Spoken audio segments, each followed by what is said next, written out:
Dito ako ngayon sa bus. So, yun, kung makikita ninyo yun, doon po ay pinapunch yung card. Sa mga turista na gusto po mag-tourist dito, so much better na kailangan po ay kumuha po muna kayo ng RabCab para mas ma-enjoy ninyo ang bus journey ninyo dito every time. So, ayan, walang masyado pong bus dito walang masyadong sakay papunta sa Calpillon. At tapos yung mabilis. Tapos, sa taas po nyo is may QR code kung gusto nyo po ng wifi.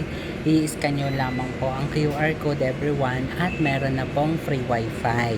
And then dito, maganda sa bus na ito is talagang sila'y bumababa lamang sa tamang babaan compared sa Pilipinas na kahit saan pwedeng bumaba. Kaya much better na dapat mag-invest sa mga ganitong transportation everyone sa Pilipinas. Yun lang naman po ang hiling namin everyone dito sa bansang Pilipinas.